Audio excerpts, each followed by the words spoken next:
Hey, Cordell. Yo. Yeah, I talked to the gentleman from the Washington Post. He's doing a documentary on Howard University, and he's going to try to get some information in regards to the UDC Howard University games from 1979 and 1981. Those were the games that Coach Myers was a part of pretty much. So I talked to him today. He said he's going to get back with me and send me some emails with some articles and stuff to help out with the documentary. Man, what didn't the head do? Like, that's when I'm at that point with him. Like every time, like every week is something. Say it again.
Good evening. Welcome to the second half of our 200th episode.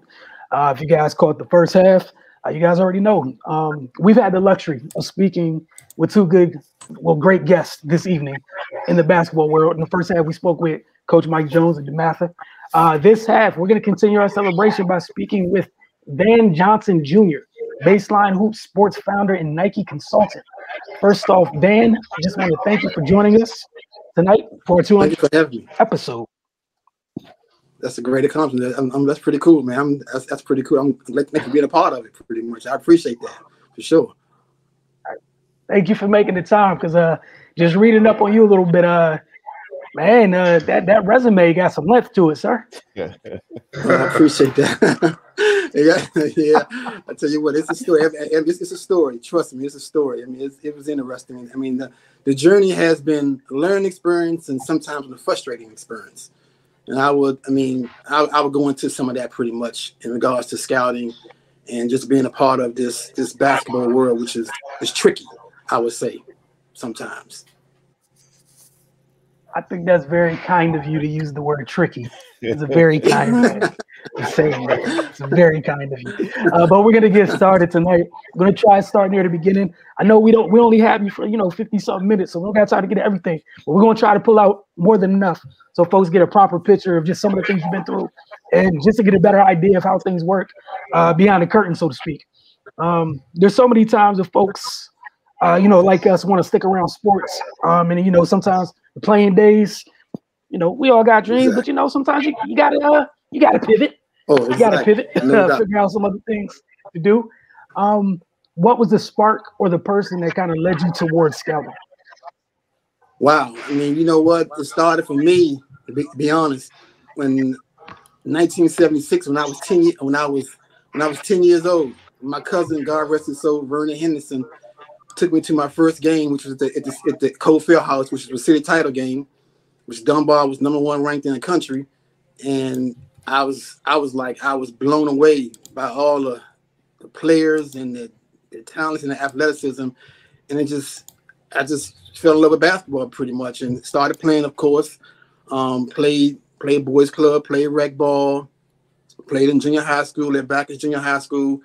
I got hurt in high school, so I didn't play in high school. So pretty much, I realized I learned early. You know what? When the basketball don't work, you gotta start going to school. So luckily, I was pretty much an okay student. So I was able to have a half a day job. So I had a government job. I would go to school from 9 to 12, and I was going to work from 1 to 5, pretty much. So, but I always was involved with sports, love sports.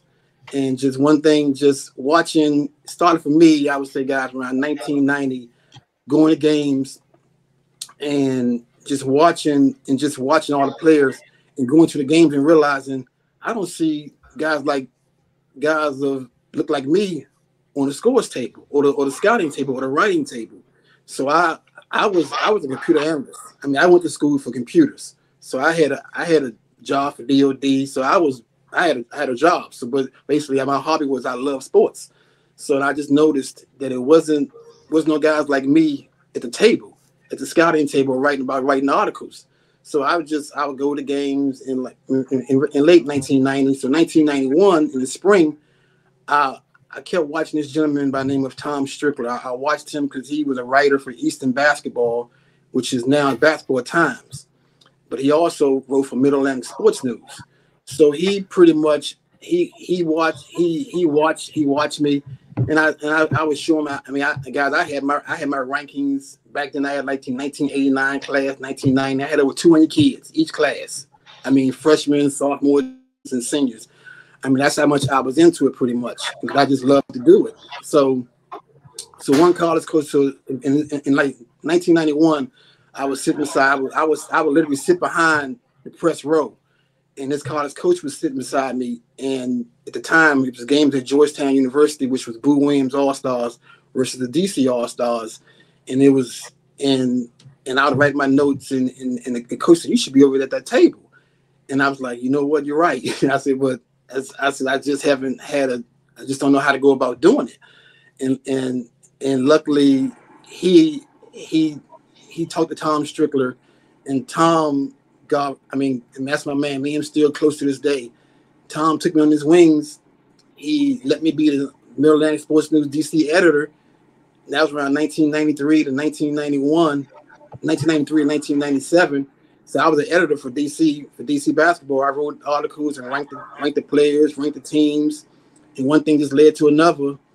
And next thing you know, I'm on that table writing about players and getting to know all the kids pretty much. So that's how it started for me pretty much. And I mean, after that, it was just got with Coach Myers for Game Plan Sports, and it just took off from there because that's when Nike came along and started working.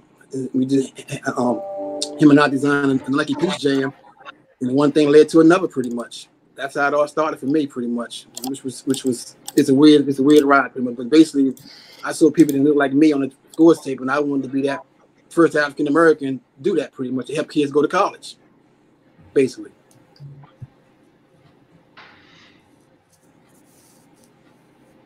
You're on mute. He on mute. Sorry about that.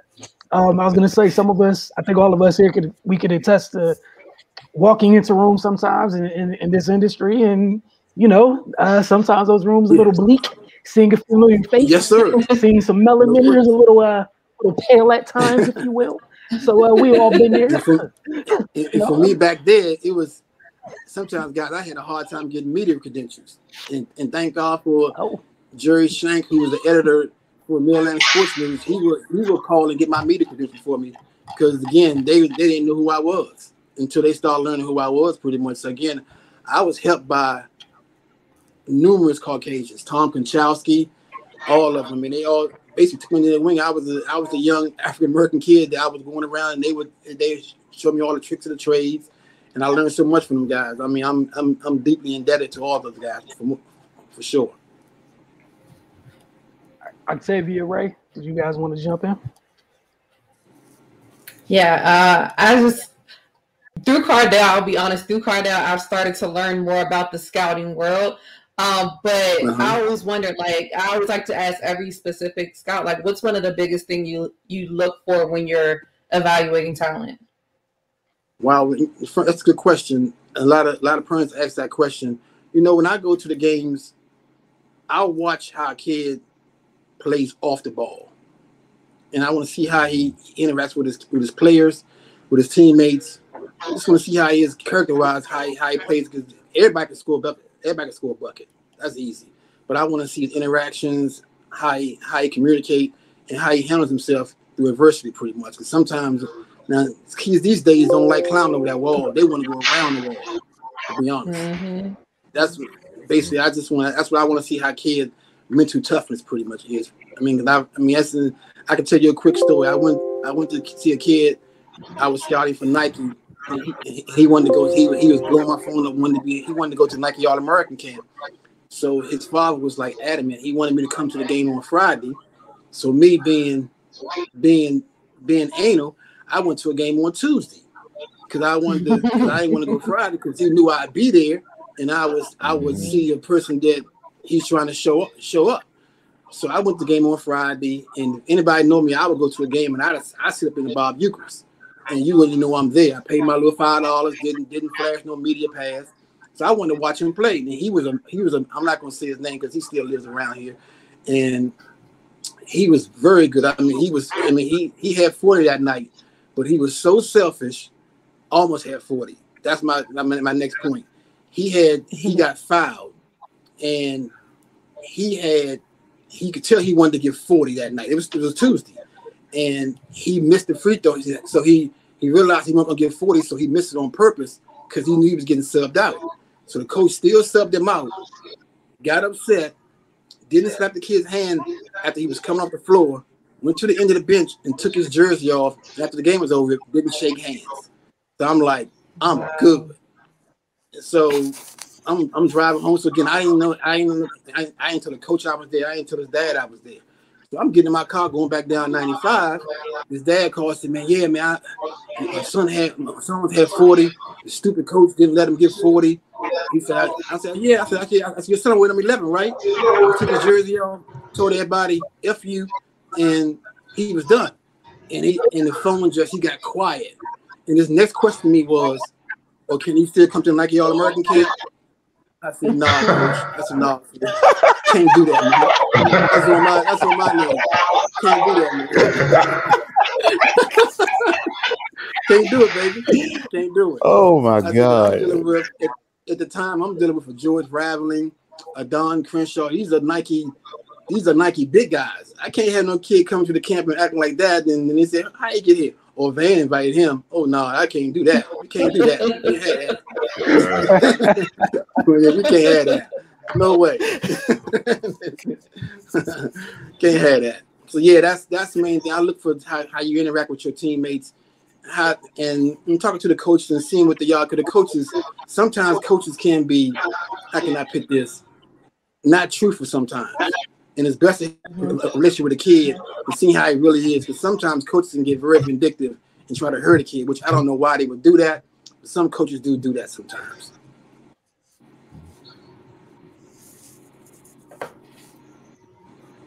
Go ahead, Ray. Hey, man, how you doing? I'm doing pretty good, man. How you making out? I'm good, man. Something I definitely wanted to get you to talk about a little bit was the Kenner League, because Eddie Saw was my athletic director when I was in high school. You know, we talk about it from time to time. Yeah, Wilson here. Yeah. So I just want to ask you, how'd you first get involved with that, and just kind of lay out the history of it, because I think it's it's kind of changed a little bit from back when I was younger up until now. I really don't think people realize the significance of that league in the city. So just kind of give us a couple minutes on that, and some of your favorite moments from being involved with the Kenner. Kenner League. Kenner League started with Eddie Myers. When John Thompson III took the job, pretty much the coach who has the job pretty much picked, so he wants to have everybody run the Kenner League pretty much. So John picked Coach Myers, and I was Coach Myers, basically his assistant pretty much. The coach ran it for the first 4 years, and just it was a blast. I mean, it's been a blast ever since. We didn't have it last year, of course, because of COVID-19. But some of the highlights. I mean, Gilbert Arenas coming to the game and playing. That was a highlight. John Wall, him coming in and just playing well. Kevin Durant coming and playing, and he put on the show. And just some of the kids, some of the guys come back to the area and play in the Kenner League, which they don't do a lot. The pro guys don't play a lot, to be honest. But that was some of the, like, I mean, Josh Hart plays in it every year, and some of the, trying to think anything that was special. I mean, it's just always been pick your spots. I mean, it's you know, to be honest, it's good when Georgetown is good. To be honest, when Georgetown is good, the league is good. Pretty much, to be honest. Yeah. So speaking of that, my all-time favorite Kenner moment is Allen Iverson's first game, you know, after he was released from prison. Just man, just talk about the buzz around that and what the atmosphere was like. I mean, I was 10 at the time, so but I vividly remember it, you know, and that's the, like, I really don't feel like we get those moments like that in you know, basketball around here anymore.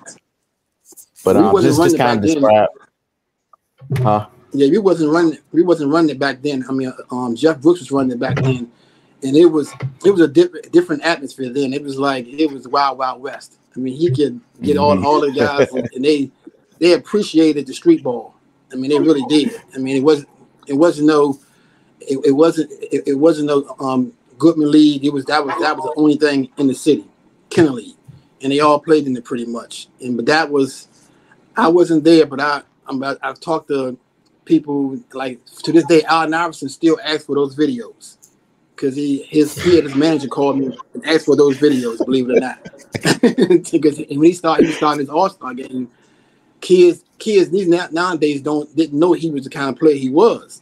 So I mean, I was surprised when I got a call. Matter of fact, I was in Hampton at a Boo Williams event, and his manager called and said, "Yeah, Allen Iverson wants some video of his Kenner League." I'm like, I said, "Man, I don't know where you're gonna find that at." I said, "Why he need video?" He said, "Because these kids don't know that he was a player." I'm like, "Tell them to go on YouTube. They can see that he was ball." I mean, as a matter of fact, I could tell you the first time I saw Allen. I mean, in my experience in the scouting, I was asked to go down to the scout to watch a half Korean, half African American kid who was Tony Rutland at Bethel High School, and so he might have been a sophomore then. So I'm sitting in the stands, and Tony Rutland could play. Tony Rutland was very talented, and so I'm like, yeah, he's pretty good. And so, you know, the kid, you know, the guys in the stands. I mean, you a scout? I said, yes, sir. He says, well, he ain't the best player in the school. And I'm like, who the best player in the school? This kid right here is pretty good. He said, well, you gotta come see Chuck. But Chuck don't come to school. So again, don't know Chuck is Allen Iverson. So before fast forward, come to the quarter. You might remember the DC Pro-Am used to be held at George Washington University. Yeah. You recall that tournament? Do y'all recall that tournament? So I'm there. So you got BABC, you got Riverside Church. So all of them are Nike teams pretty much. And Motor City Mavericks that had Shane Battier and Dane Fife. So Booz comes in. So Tony Rutland comes in. He got a cast all the way up to his thigh. I'm like, oh man, you done? He said, yeah, Mr. Man, I'm not playing. So the game starts. So I see this skinny kid, and I'm like, who is this? And I'm like, he's scoring 40, but not making a jump shot at all. Couldn't nobody stay in front of him. I mean, he is just killing everybody. So I'm thinking back when they were saying, I kept hearing, and they kept saying, Bubs. I'm like, who is Bubs? And then I said, Boo, who is this kid right here? He was like, who you talking about? I said the skinny kid with number one. He was like, that's Bubba Chuck. I'm like, who? And it's Bubba Chuck. He said, I'm like, okay, whatever. So I'm totally confused by this time. So the announcer saying Allen Iverson. I'm like, I thought that's Allen Iverson. I see the old dude in the stands was like, Chuck, he don't come to school. He the best player in the school though, best football player and the best basketball player. I'm like, okay, whatever, man. You know, he probably had too much to drink, so I'm watching this kid Tony Rutland get 30, and he a sophomore. But then I saw Allen, I'm like, man, this is amazing. It was amazing to me. I mean, he was just a blur, and he was 6 feet, but he built like he's 6'4", because he had long arms, long legs, and he was just a problem. So that was my first time in my experience seeing Allen Iverson. He was everything true to form, pretty much. My first time seeing Allen Iverson. Go ahead, Cardell. To piggyback off what Rain was talking about with the kennel, were you and Ed running it when the big Steve Francis, Kurt Trevor Smith showdown at the Kennel League? No, we was that was probably the same year. No, we was not running it. That might have been the year. We might have came a year after that, pretty much. I think like 2 years later, pretty much. But I was there. That was pretty interesting. That was a pretty interesting game. Yeah, I was there too. Yeah, the whole area came for that one. That was just the whole area. And the thing is now it's so good. That was special. And see now it's like now back then it was so loose. It was so loose you can come in and walk across the court. Now it's like, I mean, it's Fort Knox now, which is expected. I'm not going to lie. Like I said, I mean, I would love. I mean, hopefully, I talked to the Nike folks, and hopefully, when everything gets back to some kind of normalcy, I would love to have you guys down there if y'all want to come and do some games or just do some interviews and everything. That'd be great. If you guys want to do it, just let me know, because it might be a little bit easier now. Yeah, it might be a little bit easier to do that now, pretty much. Yeah, for sure. I mean, because I think I'm getting yeah, it's getting. I mean, Twitter and all my staff members, they do a great job with our Twitter account. All the kids and Mr. Van, when we gonna have the Kennel League this year? Man, I'll be bringing it back. I said, I hope so, man. We got to listen to Mayor Bowser. If she let us do it, we gonna do it.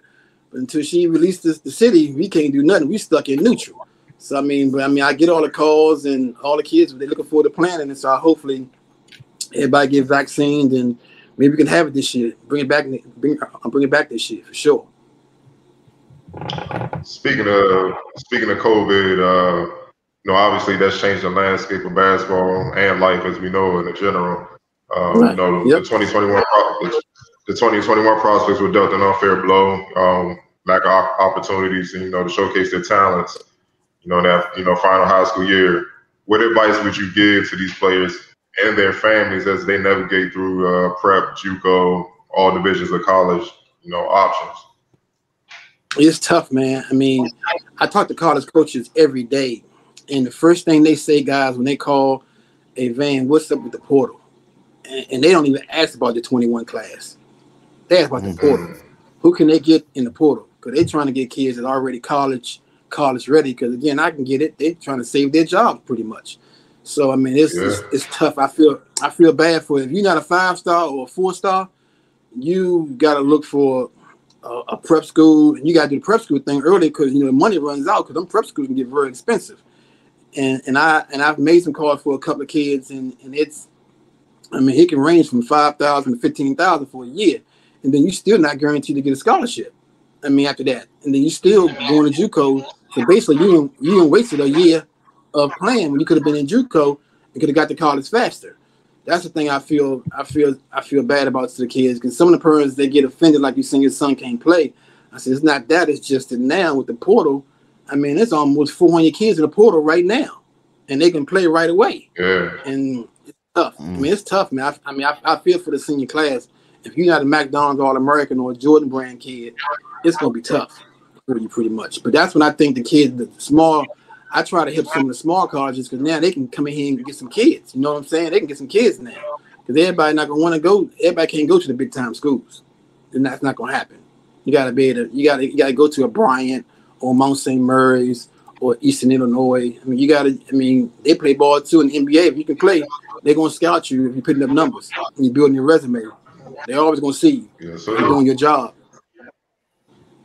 College free agency, baby. That is fine. Yes, that's right. It is fine. You're right about that. You are not lying about that, my friend. What was the grassroots landscape like when you first began, evaluating prospects as a scout? There wasn't always an EYBL, but what was it like back then compared to now? I tell you what, it was easier. The players back then was better. Way better. Way better. Like I had an interview. Hey man, they would say you hating. I'm fading. They would say you hating, saying that. You hating. You hating on the youngsters today, saying that.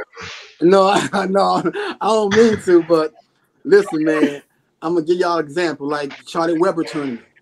I mean, one year he had the Kofi House doing September, and you had on the main floor, you had the team from Tops, South Carolina. You had Kevin Garnett and Ray Allen playing for Tops, and then you go upstairs in the auxiliary gym, and you had a kid by the name of Ron Mercer, who I think was the best freshman I've ever seen. I mean, he was 6'7", 14 years old, from Tennessee, and he was getting buckets at 14, playing 17. He was averaging almost 25 points a game. And I know everybody's saying Monty Bates is the best player they ever seen, but Ron Mercer was a problem. He went to Kentucky, won a title, but he pretty much maxed out. But when he was in high school, I mean, when I was coming up, guys, we had Caron Butler. I mean, Randall. I mean, he had Debo from Indiana. The kids back then were just so much better, man. They were. I don't mean to hate on the young kids. They can play now, but they wasn't as tough as the kids back then.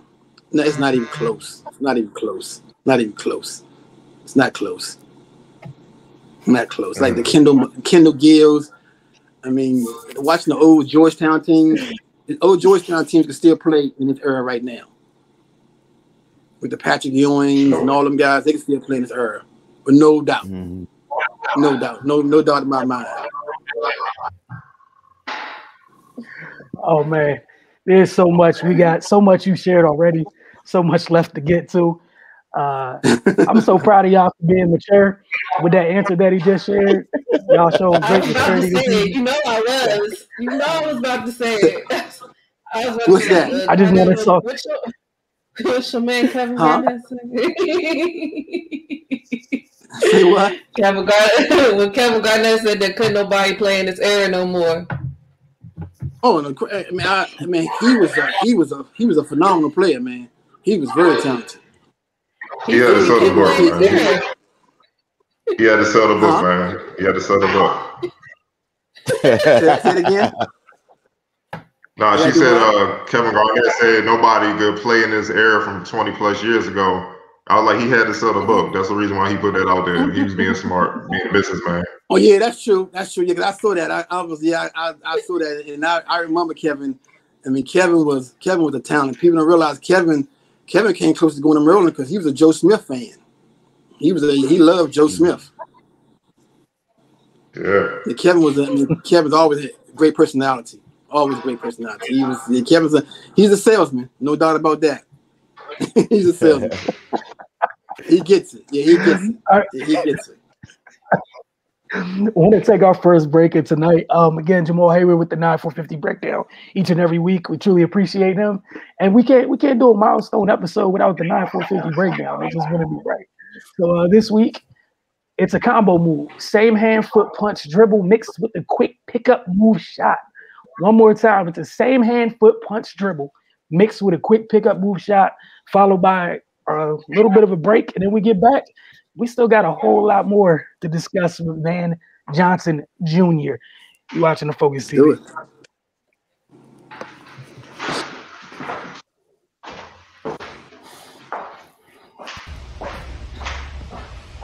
Today we're going to work on a combination move.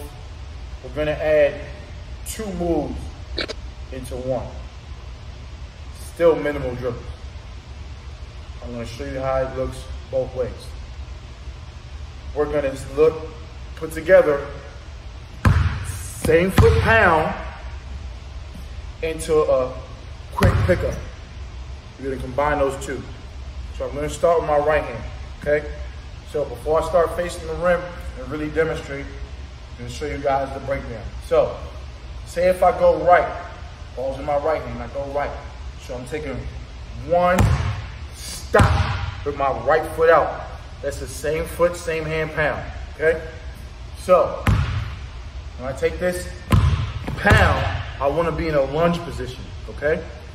Now, when I beat this defender going right, and I take this hard pound, and this hard stop, with that defender trying to recover, I take this hard, quick stop, they keep going. So normally I can just go right into my shot. Now we're gonna add the next move, all into one. So, 1 pound, up. So, both ways. 1 pound, up. Now, with the quick pickup,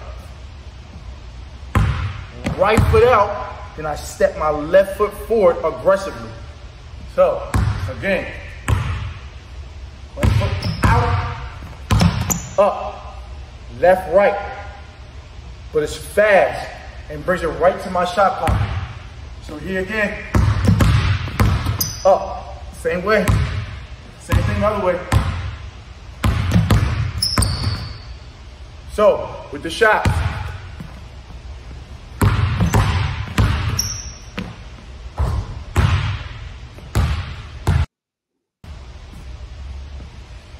today we're going to work on a combination move. We're going to add 2 moves into one. Still minimal dribbles. I'm going to show you how it looks both ways. We're going to put together same foot pound into a quick pickup. We're going to combine those two. So I'm going to start with my right hand, okay? So before I start facing the rim and really demonstrate, I'm going to show you guys the breakdown. So, say if I go right, ball's in my right hand, I go right. So I'm taking 1 stop with my right foot out. That's the same foot, same hand pound, okay? So, when I take this pound, I want to be in a lunge position, okay? Now, when I beat this defender going right, and I take this hard pound, and this hard stop, with that defender trying to recover, I take this hard, quick stop, they keep going. So normally I can just go right into my shot. Now we're gonna add the next move, all into one. So, 1 pound, up. So, both ways. 1 pound, up. Now, with the quick pickup, right foot out, then I step my left foot forward aggressively. So, again, right foot out, up, left, right. But it's fast and brings it right to my shot pocket. So here again, up, same way, same thing the other way. So, with the shot,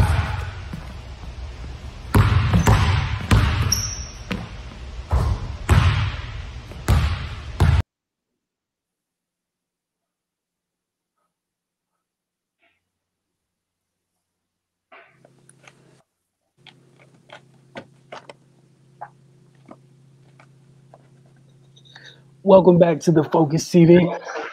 It's the very first break that we have of the evening again. Very special thanks to Jamal Hayward for knocking out the 9-4-50 breakdown as consistently as he does. If you just tuned in, we're speaking with Van Johnson Jr. Midway through a very fun conversation with him. Any of you guys want to jump in with a question to kick the second portion off? I'll go ahead and start. Just from your scouting experience, like I know, making the NBA is just it's a 1 in a million chance, and a lot of people don't make it for various reasons, like regardless of talent level. But was there ever one player, or you could name a few, that you thought for sure were just going to have that extended success, but they just never really got on for one reason or another? Yes, it was my first year working the NBA camp, and Coach Mize and I was the director of scouting for the NBA camp. Coleon Young, I'm not sure y'all maybe that name, 6'8" wiry kid. I thought was a can't miss, very talented. And another kid by the name of Winfrey Walton. He was 6'10", but he had major league guard skills. He's from Detroit, Michigan. Right now, he's on the corner weighing 300 pounds and doing things he shouldn't be doing right now. I put it like that. I mean, I thought he was supposed to go to Syracuse, and he never ended up at Syracuse. I thought he was a can't miss because he was so talented. See, them two, Shea Cotton, of course. I still talk to Shea. a lot. I thought Shea Cotton, but he was, be honest, he was a football player playing basketball because he was a better football player. People realized that than he was a basketball player. But he had so much of a rep.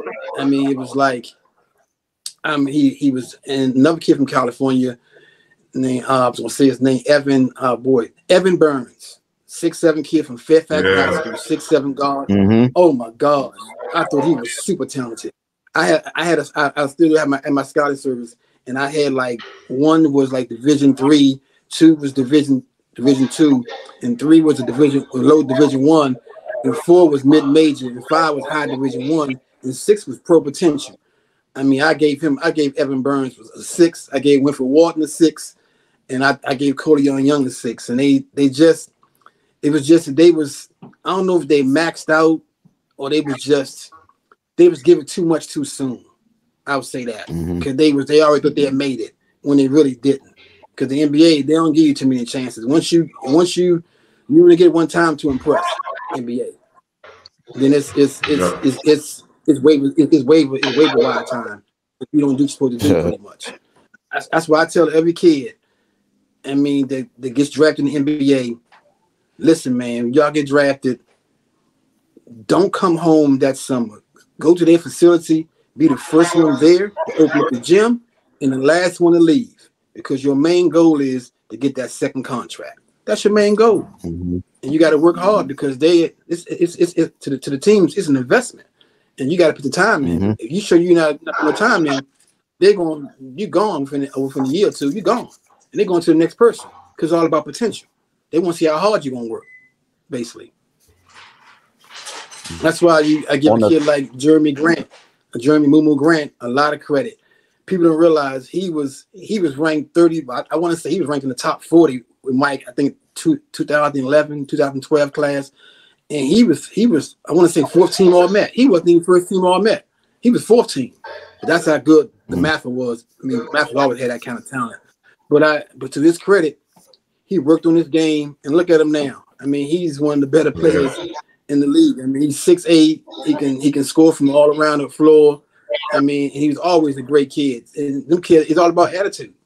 And answer your question, it's all about attitude, how bad you want it. Some kids don't want it. They want to be given to them. But he was one of them kids that, you know what, I'm going to take it and I'm going to earn it. I'm going to earn my keep. So it's all about hard work. It's how bad you want it, pretty much. Yeah. On the flip side of that, who are some players that kind of surprised you and snuck up on you? Boy, Jared Jack. I didn't think Jared Jack was going. I mean, I thought he was okay, but he made himself into a player. He really did. I mean, I think of Jared Jack. He was my main one that I thought he was okay, but he's still playing to this day. I mean, God bless him. Who else might I thought was man. To be honest, I'm surprised how good Zion Williams is playing, to be honest. I didn't think I thought he would have a hard time of just scoring because I didn't think he had a position. But to his credit, he's just so physically opposing and so athletic.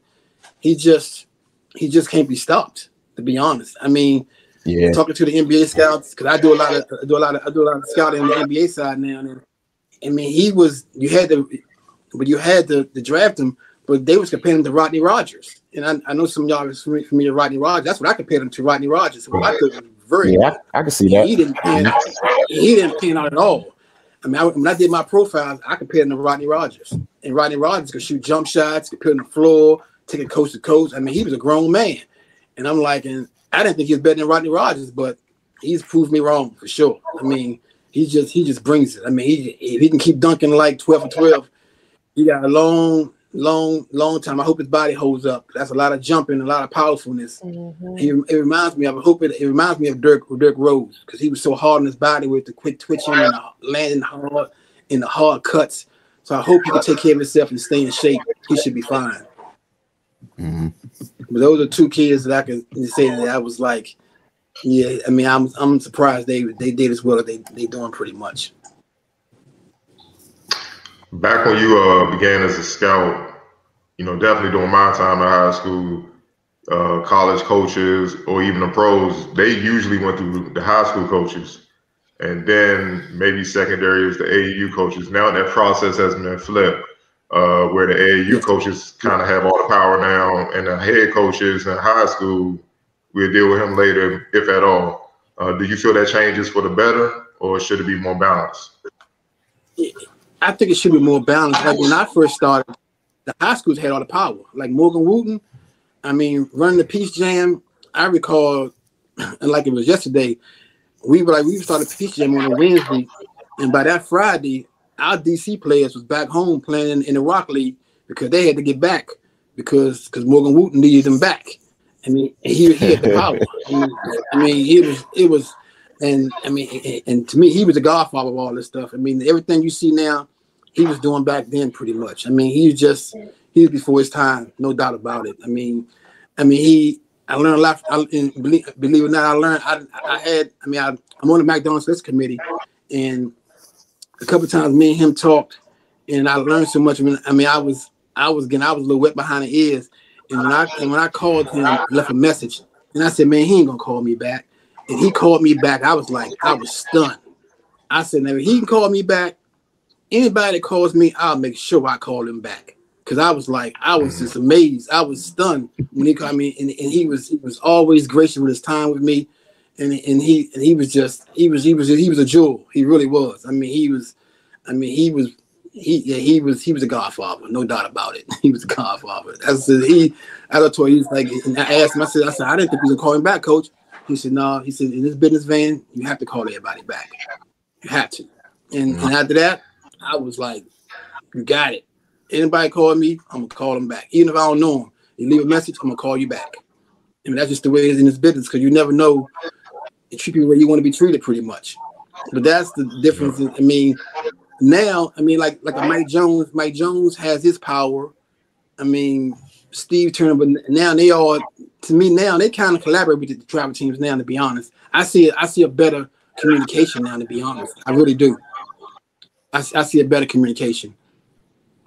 Because you have the parents more involved now, pretty much, and the parents talk to both, so they gotta be on the same page. For sure. You were co-creator of the Peace Jam, and it was a pivotal part in the creation of the Top 100 camp. Did you foresee those events becoming what they are today? The first NBA camp was Kobe Bryant. Lamar Odom. That was a great camp. I had fun with them guys. At the time I was maybe 25, and it was cool. It was cool being a part of that first camp.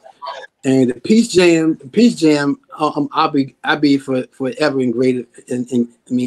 Just grateful for Coach Ed Myers, because he let me. Once he found a spot. And Cordell, you know how he talks, and he just say, "Hey man, I'm being vanilla the way I'm saying it," but he's like, "Well, you figure this out," and I'm like, "What do you mean?" He's like, "Look, man, I found a spot. You got to entice these kids to come to this event now," and I was like, "Wow!" And then you got to present it to Nike. I'm like, "What?" I'm like, again, talk about somebody that's I'm what was I, 26? Yeah, I was 26, and I'm like, man. So it was like doing that in the first year. We had Riverside Church, who had Elton Brand, Ron Artest, Eric Barkley. I know you know some of them names, Cardell. That was Ron Jesse, and it was a grown man team. And for the international team, we had Dirk Nowitzki and Turkoglu, and that was the international team.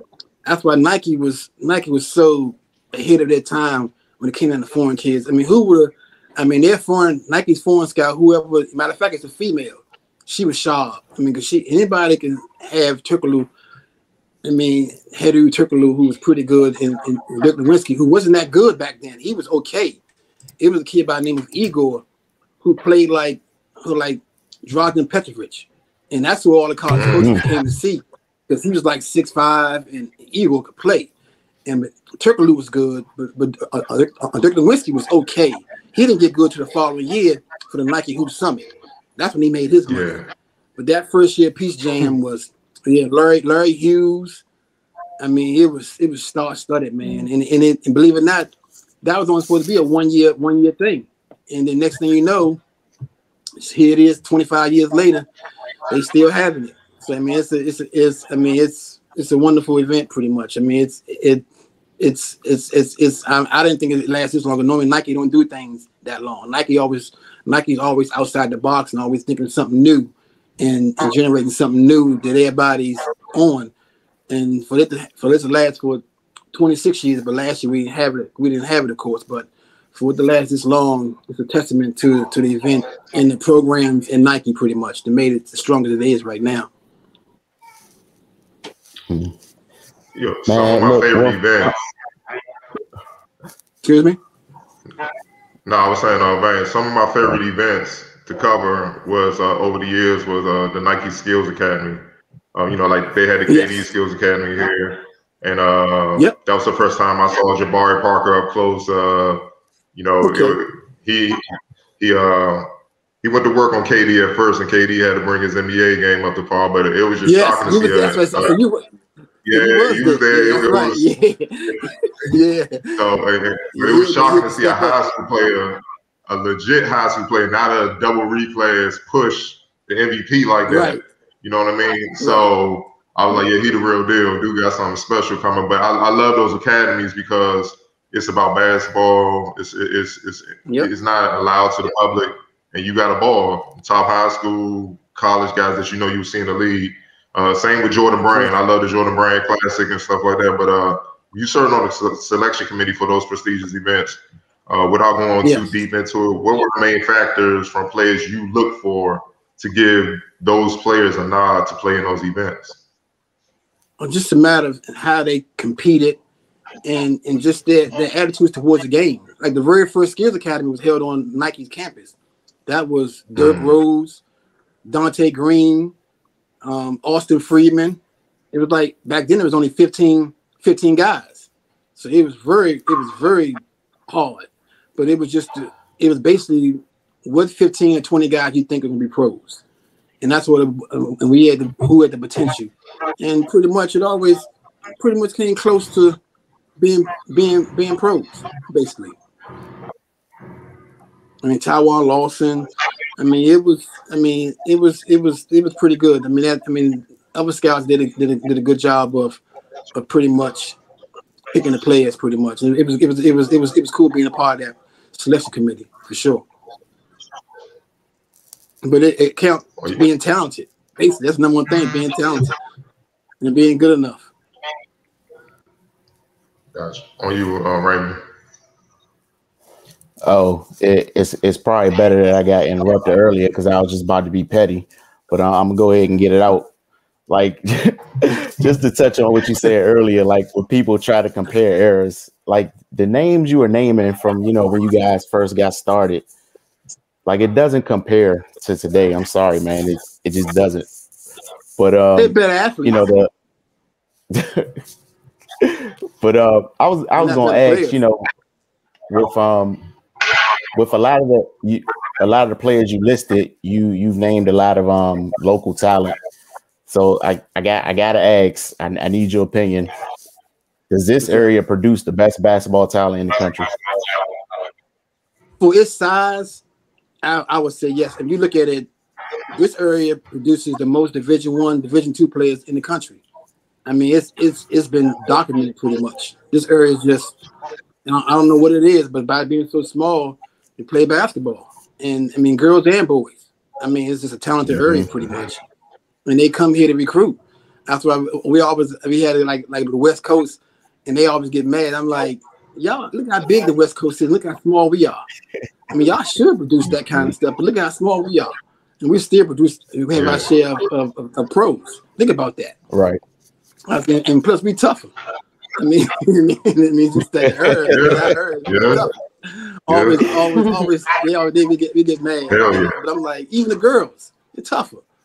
They're tougher. Hell yeah. That's the way it is, pretty much. But I don't know who's it. Huh? No, I was saying if your word not good enough, I don't know whose is. I mean, it's pretty. I mean, I've watched a lot of kids in California, all over the country.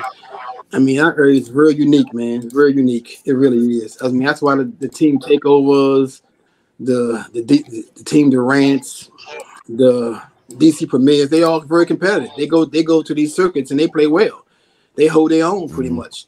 And it's players, and also we have very good coaches around here. They get the most out of their kids. You really do.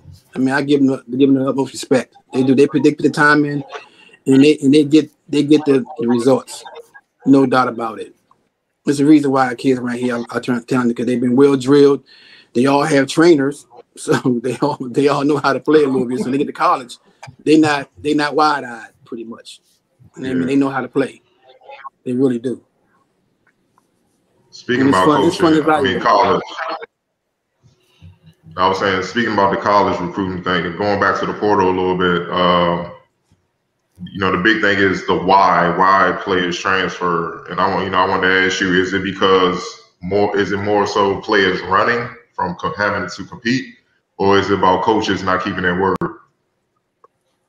A little bit of both, and sometimes I'm amazed at the kids that start is transferring. That I'm like I'm still trying to figure out about Pitt.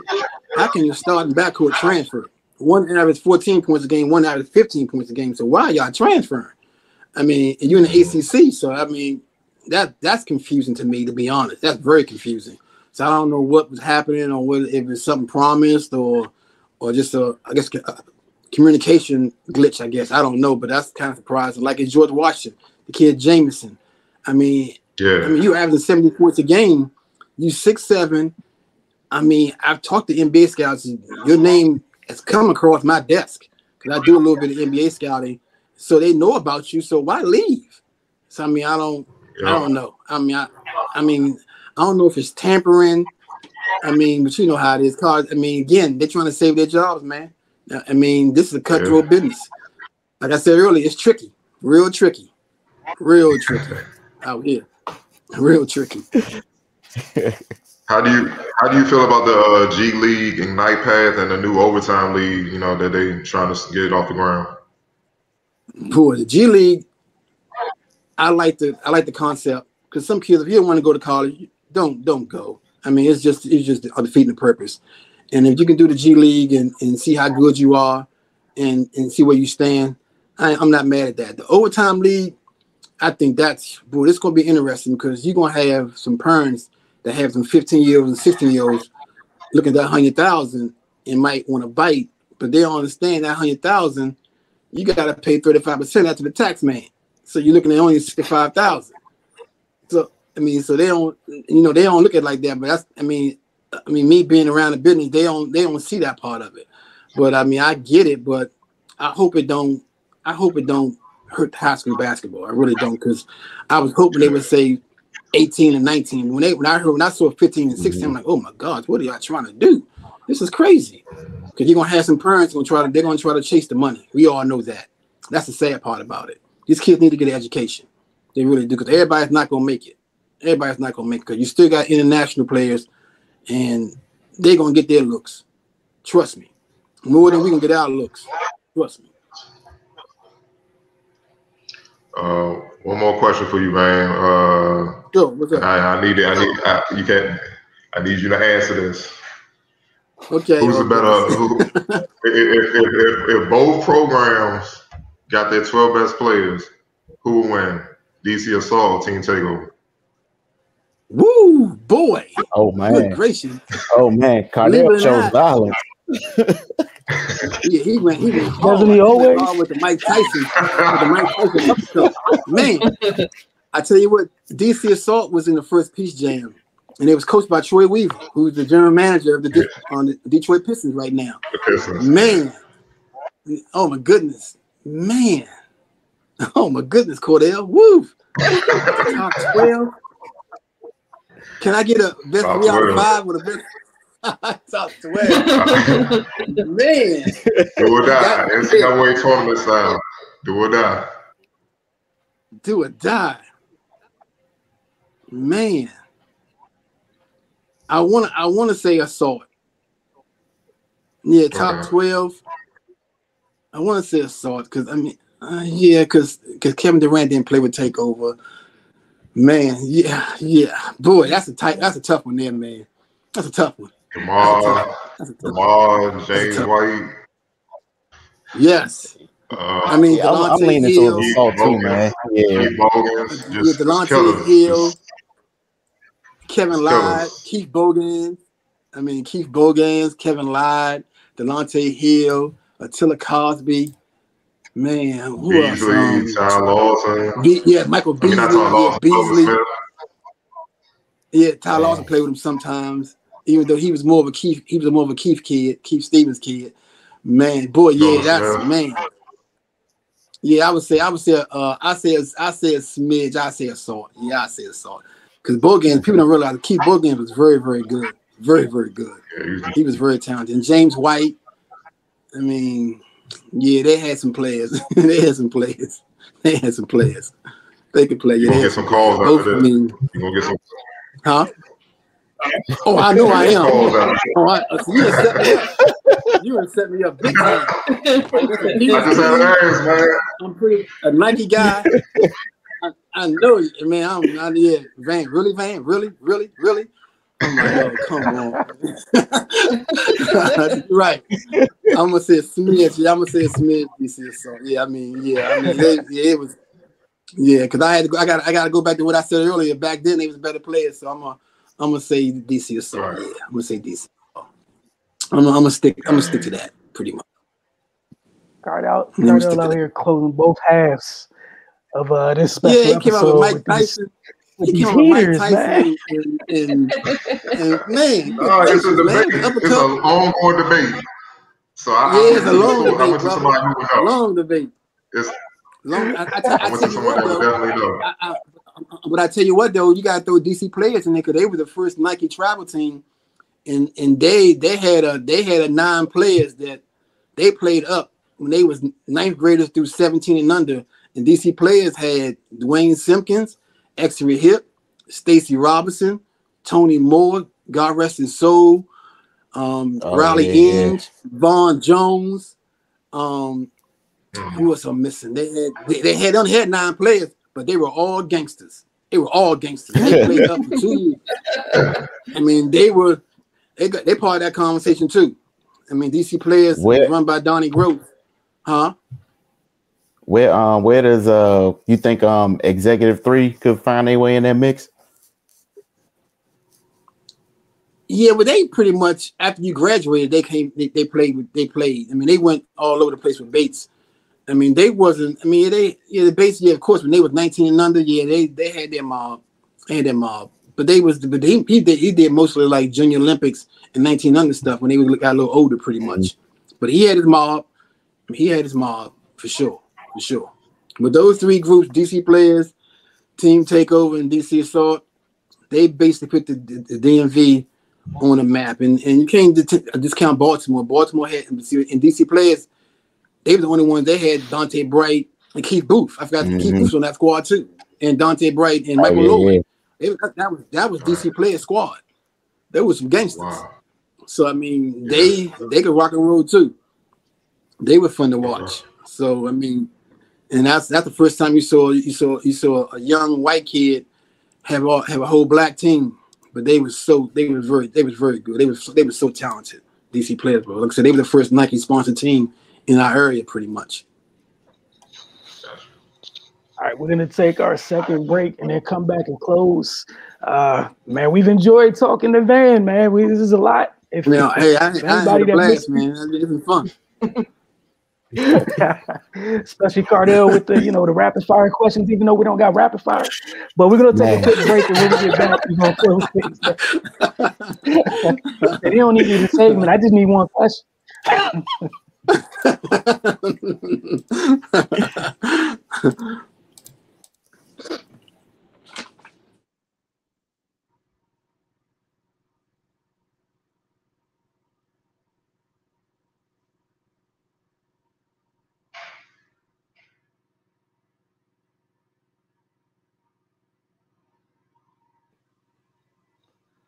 All right, welcome back to the Focus TV, and we just want to thank Van Johnson Jr. once again for joining us for a 200th episode. Thanks for having me, guys. I appreciate it. Half. Oh man, we enjoyed it. We want to wish you continued success, and in a post-COVID world when people are allowed to be outside, again, studio reopens. We'd love to have you come hang with us and talk a little bit more. I'd love to do it. For sure, no doubt. And just a reminder to all that are watching, the Focus TV every Friday at 10 p.m. Eastern on DC TV. And then follow us on all your social media mediums. Y'all have a great evening. And again, very special thanks to Van Johnson Jr. Very special thanks to Mike Jones for hanging with us for our 200th episode. You guys have a great night, and we'll see you guys soon. And also, guys, that invitation is still open. When Kennedy come back open, and we'd love to have y'all on site to do y'all announcing or do what y'all do. Pretty much, y'all more than welcome for sure. We got you. I'll be in. All right, man. Y'all take care. Y'all be safe now. Y'all take care. All right, babe. Later. All right, bye-bye.